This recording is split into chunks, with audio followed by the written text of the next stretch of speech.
नमस्कार. The deep डाईव्हमध्ये आपलं स्वागत आहे. आज आपण एक अशा विषयाला हात घालणार आहोत जो ऐकायला तसा सोपा वाटतो, पण विचार करायला लागल्यावर डोकंच चक्रावून जातं. विषय आहे देवाची सर्वज्ञता. म्हणजे देवाला सगळं काही माहीत आहे, पण या सगळं काहीमध्ये काय काय येतं हा खरा प्रश्न आहे. आपल्यासमोर काही धर्मशास्त्रीय अभ्यास आहेत जे या संकल्पनेची अक्षरशः चीरफाड करतात. बरोबर.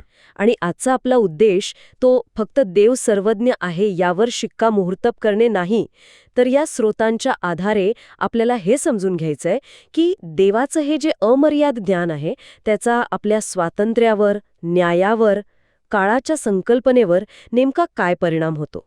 आणि हे धागेदोरे उलगडताना खूप आश्चर्यकारक गोष्टी समोर येतात. आणि त्या स्क्रीनवर भूतकाळ, वर्तमान आणि भविष्यकाळ सगळं एकाच वेळी सुरू आहे. म्हणजे डायनासोरचं युग, आपलं लहानपण आणि 100 वर्षानंतरचं जग सगळं काही लाईव्ह दिसतंय. इतकंच नाही तर प्रत्येक माणसाच्या, प्रत्येक प्राण्याच्या मनात काय विचार सुरू आहेत हेही वाचता येतंय. हे मानवी बुद्धीच्या पलीकडचं आहे, नाही का? हो. याच भव्य कल्पनेचा वेध आज आपण घेणार आहोत. तर या स्रोतांमधला पहिला आणि मूलभूत मुद्दा हा आहे की देवाचं ज्ञान केवळ प्रचंड नाही तर ते संपूर्ण आहे, अमर्याद. म्हणजे त्यात कोणतीही पण किंवा जर तर असं काही नाहीये, अगदी शून्य अपवाद. हो. आणि हे किती खोलवर जातं याचं एक जबरदस्त उदाहरण इयोबच्या पुस्तकात मिळतं. त्यात म्हटलंय की शेओल आणि अबादोन सुद्धा देवापुढे उघडी आहेत. आता हे शब्द आपल्याला थोडे अनोळखी वाटू शकतात. बरोबर.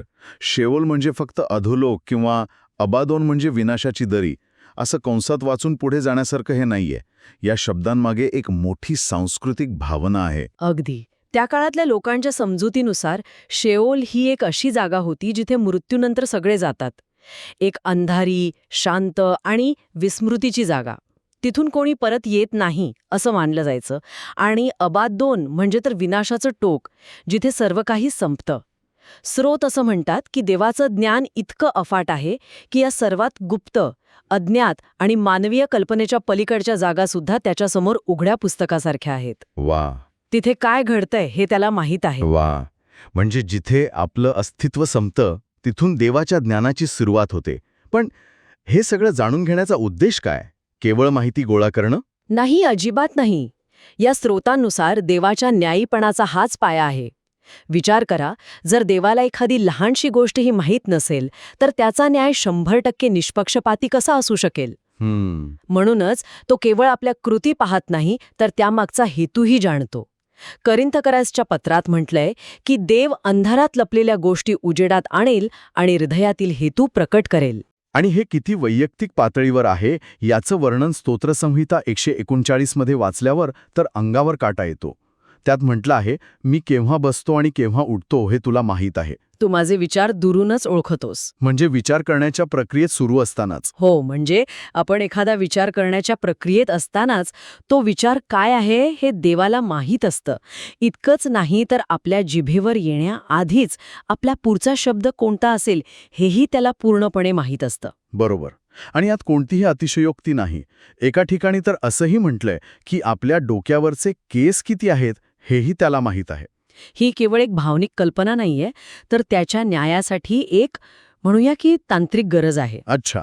जर त्याला प्रत्येक कारण, प्रत्येक परिणाम आणि प्रत्येक प्रभाव माहीत असेल तरच तो खऱ्या अर्थाने निष्पक्षपाती न्याय करू शकतो. ठीक आहे.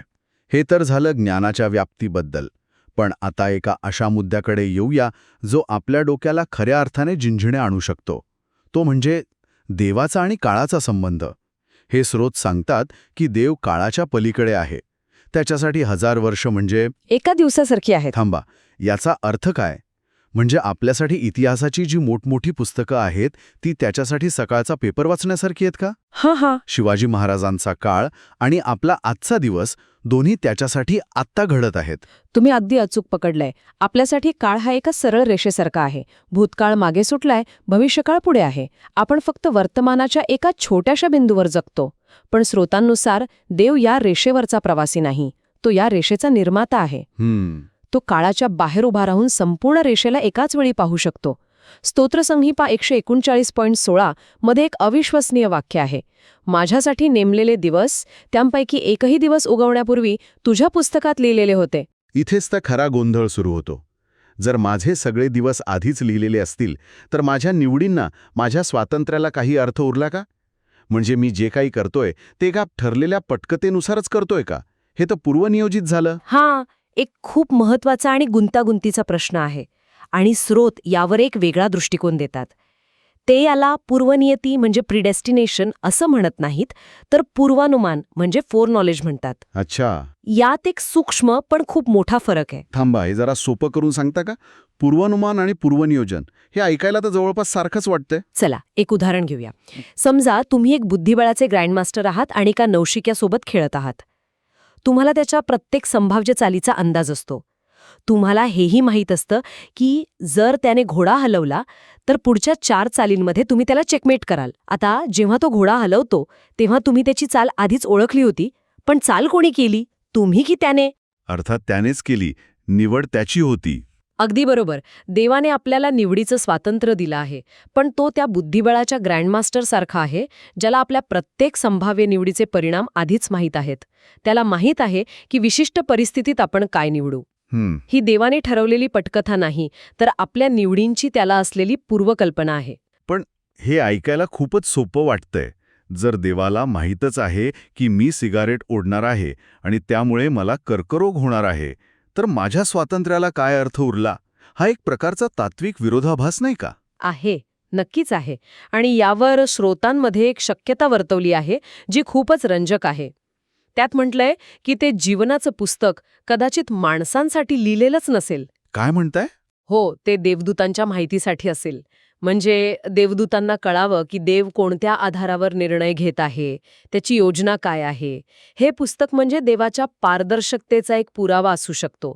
पण अंतिम सत्य हे आहे की देवाचं ज्ञान आणि मानवी स्वातंत्र्य या दोन्ही गोष्टी एकाच वेळी कशा अस्तित्वात राहू शकतात हे पूर्णपणे समजणं आपल्या मर्यादित बुद्धीच्या पलीकडचं आहे, असंही हे स्रोत मान्य करतात. ठीक आहे, म्हणजे देवाचं ज्ञान अमर्याद आहे आणि ते काळाच्या पलीकडचं आहे. पण इथून पुढे चर्चा एका वेगळ्याच वळणावर जाते. स्रोत स्पष्ट करतात की केवळ देवच दुसऱ्याच्या मनातलं ओळखू शकतो, इतर कोणीही नाही, देवदूत सुद्धा नाही. बापरे, मला तर वाटलं होतं की देवदूत जवळपास सर्वज्ञ असतील. या एका माहितीने तर सगळा दृष्टिकोनच बदलला. हो, आणि याचे परिणाम खूप मोठे आहेत. शाल्मन राजाच्या प्रार्थनेतही याचा उल्लेख आहे की केवळ तूच मानवाच्या हृदयाला ओळखतोस. स्रोतांनुसार देवदूत सैतानाच्या मनातले विचार ओळखू शकले नाहीत आणि म्हणूनच ते त्याच्याकडून फसवले गेले. अगदी जर त्यांना एकमेकांचे विचार वाचता आले असते तर सैतानाची फसवणूक सुरुवातीलाच उघड झाली असती. अच्छा, म्हणजे म्हणूनच न्याय हा नेहमी कृतींवर आधारित असतो, कारण कृतीमुळे मनात लपलेले हेतू इतरांना दिसतात. बरोबर. अगदी बरोबर. यामुळे देवाचा न्याय केवळ होतोच असं नाही, तर तो सर्वांना दिसतो आणि निष्पक्षपाती वाटतो. विचार करा, जर देवाने एखाद्याच्या मनात वाईट विचार आल्याबरोबर त्यांना शिक्षा दिली तर इतर सृष्टीला काय वाटेल? त्यांना वाटेल की देव अन्यायी आहे. हो, कारण त्यांना त्या व्यक्तीच्या मनात काय होतं हे माहीत नाही. हे खूपच महत्वाचं आहे. म्हणजे इतरांना, म्हणजे देवदूतांना आणि इतर प्राण्यांना न्याय दिसावा आणि समजावा म्हणून कृती आवश्यक आहे. हो, स्रोतांमध्ये एक सुंदर उदाहरण दिलं आहे. देव एखाद्या पापी प्राण्याला त्याच्या चुकीच्या कृती आधीच नष्ट करत नाही. तो त्याच्या कृतीतून त्याचं मन पूर्णपणे उघडं होऊ देतो. जेव्हा ती व्यक्ती कृती करते तेव्हा तिचा हेतू सर्वांसमोर उघड होतो आणि मग दिला जाणारा न्याय तो सर्वांना योग्य वाटतो. यामुळे देवाच्या प्रेम आणि न्याय या दोन्ही गुणांबद्दल गैरसमज निर्माण होत नाही आणि देवावरील विश्वास टिकून राहतो. म्हणजे सैतानाचं खरं स्वरूप सुद्धा त्याच्या कृतीतूनच जगासमोर आणावं लागतं. बरोबर, जेणेकरून सर्वांना पटावं की त्याचा मार्ग विनाशाचा आहे. ठीक आहे, तर न्याय सर्वांना दिसावा म्हणून देव कृतीची वाट पाहतो. पण मग तो स्वतः का दिसत नाही? जर तो सर्वव्यापी आहे, म्हणजे तो सगळीकडे आहे, तर तो लपलाय का? हा एक मोठा विरोधाभास आहे. आणि याचं उत्तरही स्रोतांमध्येच मिळतं. यशया 45:15 मध्ये म्हटलं आहे, खरोखर तू स्वतःला लपवणारा देव आहेस. देव स्वतःला काळ आणि अवकाशात जाणून बुजून लपवून ठेवतो. पण का? जर तो प्रकट झाला तर सगळं सोपं नाही का होणार? यामागचं कारण खूपच गंभीर आहे. स्रोतांनुसार देव भस्म करणारा अग्नी आहे. जर देवाने आपलं पूर्ण वैभव आणि पवित्र्य प्रकट केलं तर पापी स्वभावाचे प्राणी त्याच्या तेजासमोर टिकू शकणार नाहीत. ते नष्ट होतील. अच्छा. मोशेने जेव्हा देवाला पाहण्याची इच्छा व्यक्त केली तेव्हा देवाने म्हटलं होतं, कोणीही मला पाहून जिवंत राहू शकत नाही. म्हणजे जे आपल्याला देवाचं दूर असणं किंवा त्याची अनुपस्थिती वाटते ती खरं तर त्याची दया आहे. तो आपल्याला वाचवण्यासाठी लपलेला आहे. वाव, हा विचारच किती वेगळा आहे. अगदी. आणि याला दुसरी बाजूही आहे. देव लपलेला आहे म्हणूनच आपल्याला कोणत्याही दबावाशिवाय किंवा विनाशाच्या भीतीशिवाय स्वतंत्र इच्छाशक्ती वापरण्याची संधी मिळते. बरोबर. जर देव आपल्यासमोर 24 तास उभा असता तर आपल्या निवडी खऱ्या अर्थाने स्वतंत्र राहिल्या असत्या का? नाही. आपण भीतीने किंवा दबावाने वागलो असतो. हो. तो लपलेला आहे म्हणूनच आपण भीतीने नाही तर प्रेमाने किंवा स्वतःच्या इच्छेने त्याच्याकडे जाऊ शकतो. म्हणजे जी गोष्ट आपल्याला कधी-कधी देवाच्या अस्तित्वावर शंका घ्यायला लावते, तीच गोष्ट खरं तर आपल्या स्वातंत्र्याचा सर्वात मोठा आधार आहे. बरोबर. पण याचा अर्थ असा नाही की देव पूर्णपणे शांत बसतो. तो काही गोष्टी प्रकट करतो, विशेषतः भविष्याबद्दल. पण ते प्रकटीकरण नियंत्रित असतं. ते केवळ त्याच्या आत्म्याद्वारे किंवा दानिएलासारख्या निवडक संदेष्टांद्वारे होतं. एक नियंत्रित प्रकटीकरण. हो, जेणेकरून त्याचा उद्देश साध्य होईल पण आपलं स्वातंत्र्य हिरावलं जाणार नाही. तर आजच्या या चर्चेतून आपण काय शिकलो? देवाचं ज्ञान संपूर्ण आहे. त्यात केवळ घटनाच नाही तर आपल्या मनातले विचार आणि हेतूही येतात. ते कालातीत आहे, भूतकाळ, वर्तमान आणि भविष्यकाळ. त्याच्यासाठी हे एकाच वेळी अस्तित्वात आहेत. आणि हे ज्ञान केवळ त्यालाच ठाऊक आहे. फक्त तोच दुसऱ्याचं मन ओळखू शकतो. हेच अमर्याद ज्ञान त्याच्या न्यायाचा, त्याच्या योजनेचा आणि त्याने दिलेल्या स्वातंत्र्याचा पाया आहे. एक तात्विक मुद्दा म्हणून पाहत नाहीत तर निर्माता आणि सृष्टी यांच्यातील नातं ठरवणारी एक अत्यंत महत्वाची गोष्ट म्हणून पाहतात. देव स्वतःला का लपवतो, न्यायकृतीवर आधारित का असतो आणि स्वातंत्र्य व नशीब यात काय फरक आहे, या सगळ्या प्रश्नांची उत्तरं त्याच्या सर्वज्ञतेच्या संकल्पनेत दडलेली आहेत. आणि जाता जाता एक विचार, या स्रोतांमध्ये असं म्हटलं आहे की जे प्राणी केवळ काळ आणि अवकाशात म्हणजे 3 डायमेन्शन्समध्ये अस्तित्वात आहेत ते याच्या पलीकडच्या अस्तित्वाचा अर्थ पूर्णपणे समजू शकत नाहीत. तर मग असा विचार मनात येतो की जर आपलं आकलन आपल्या अस्तित्वाच्या मर्यादेतच बंदिस्त असेल तर या विश्वाविषयीचे असे कोणते प्रश्न असतील जे विचारण्याची क्षमताही कदाचित आपल्यात नसेल. ज्या गोष्टी आपल्याला विरोधाभास वाटतात त्या कदाचित उच्च मितीमधील म्हणजे हायर डायमेन्शनमधलं सुसंगत सत्य असतील का, यावर विचार करायला हरकत नाही.